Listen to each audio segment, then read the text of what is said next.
and welcome back to my channel, Welshman Reviews, and welcome to another Horror Friday. So yes, it has been a while since I've done one of these, but I did watch MaXXXine last weekend, and I thought perfect time to do a nice little review for it. I did get Pearl. If if you remember, a subscriber of this channel, you did see I got Pearl, the prequel to X, in the post as a media book and that, so I watched that as well and rewatched X before I went to see MaXXXine. And this movie is written and directed by Ty West again, so this is pretty much the end of the X trilogy, to be honest. So obviously X was the first one, then they did a prequel for Pearl, like I said, of the old lady from X, and this is a sequel now. MaXXXine is a sequel to X and carries on the story of Maxine Minx, who was in, obviously, Mia Goth's character from the X movie. So this movie does have a lot more star power to it than the previous movies did. So obviously Mia Goth returns as the main character for this movie. Halsey, American musicians, there as one of her friends on the streets, as you can see. Elizabeth Debicki, if I butchered that, is the director of a sequel to a fake film that they're doing in the movie. Lily Collins also is starring in this movie as Molly Bennett. She is She is the main actress to that movie. You don't see her a lot in the movie, just a little bit. It is Kevin Bacon is John Labatt, who is a private investigator for the movie as well. You have Michelle Monaghan, Bobby Cannavale as both detectives in the movie, Detective Williams and Detective Torres. Also get Giancarlo Esposito. Obviously, you know him from Breaking Bad and The Mandalorian, and that is Mia's lawyer / agent who plays Teddy Knight. So yeah, a lot more star power in this movie than we got in the previous ones. So the movie takes place in the 80s this time. X takes place in the 70s. So it is a few years later from the time when MaXXXine is in LA or Hollywood trying to become a big actress. She wants to get famous. Pretty much that's what the aspect of these movies are, is her or certain characters wanting to become famous and get away from what they're doing. So she auditions for the fake movie that's in it as well, puts in a really good thing, gets the part. She does, but it's all around the same time as the Night Stalker, so you bring a bit of real element into this movie as well with the Night Stalker. It's around that period in the 80s. He's not so much a spoiler, but the Night Stalker's not the main villain in this movie. He's kind of that part of the story is kind of a background thing of why some people are nervous, etc. in the movie and that. So it is a different antagonist in the movie. Kevin Bacon's character is hired by that person to find MaXXXine, and you get a great back and forth with Mia Goth and Kevin Bacon in this movie as well. So it's pretty much just her trying to become famous in this movie, do this movie, but having to deal with that and her past from X. It is. So, like I said, Halsey is one of her friends in the movie. Also, Chloe Farnworth as Amber, I think, is two, not prostitutes, but they work in the same industry of like exotic dancing in a private room type of thing. It is, and they become victims of supposedly the Night Stalker, but this new person, and it's like satanic rites, stuff like that, because that was a big thing in the 80s as well, where people were protesting Hollywood, thinking it was going down satanic rites and stuff like that. And that's another real element they bring into this movie as well. So yeah, these killings are all satanic type ritual type murders they are. So obviously you got the detectives then trying to solve this case and going to MaXXXine. MaXXXine doesn't want to help them, and it is. So, and then we get the big climax at the end of the movie, which is, unfortunately for me, the one downfall of this movie, which I will get into. But overall, I did like this movie.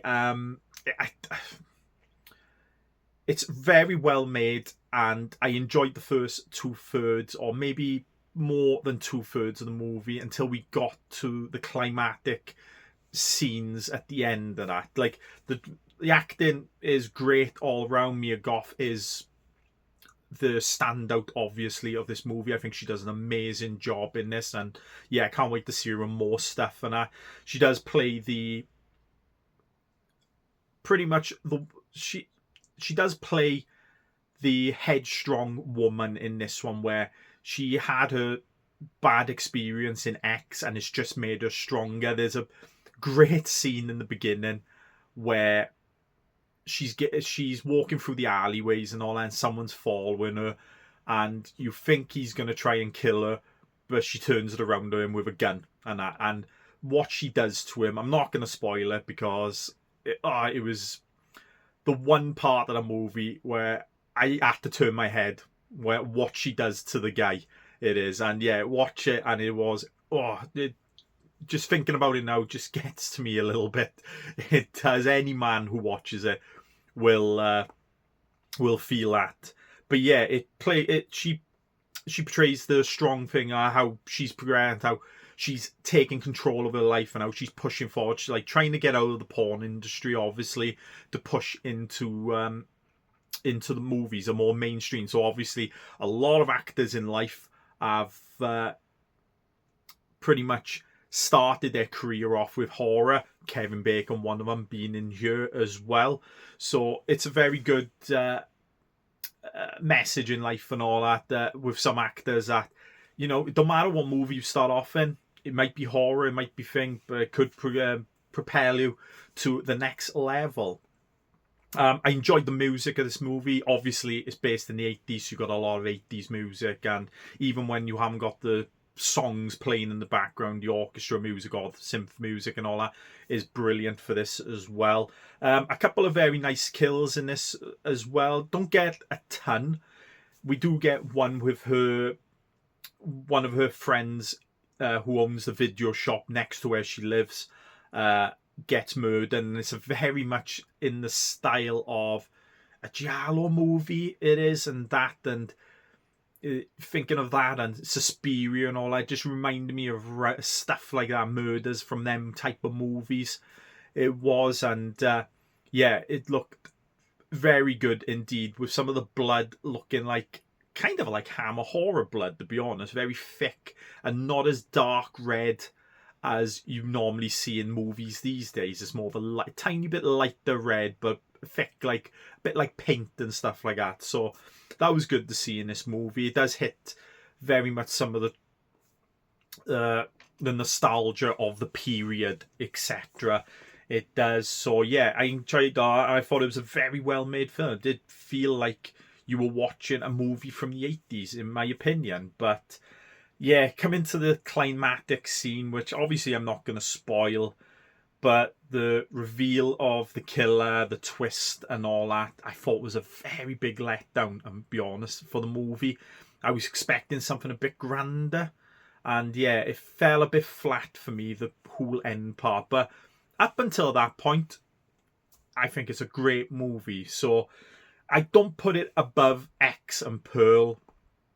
I think X was the perfect movie for that period he was going for, the 70s. I think I don't feel a disappointment in that movie. I think it went really well. Pearl is another one where he hits a great period as well of the 1918 at the time. Very bright movie as well, which you probably got back when you were making films about that period. Obviously, like a bit like Wizard of Oz. Not like the type of movie, but how bright and colourful that movie was. And yeah, that type of movie with a horror twist, I really like that as well. I'd probably put it just below them two. So my ranking for them would probably be X, Pearl, and then MaXXXine in third. But it is a very fine movie, fits in lovely. What I like about this trilogy as well, each movie doesn't feel the same. They all feel like a different type of movie, which is nice to see in a franchise like this with a trilogy. Most films these days, especially horror franchises, you know, Halloween, Friday the 13th, Nightmare on Elm Street, Scream, stuff like that, all kind of feel kind of the same when you're going all the way through the franchise and that. So it's good to see a nice trilogy here where he changes up in each movie, and each movie does really feel very different to that.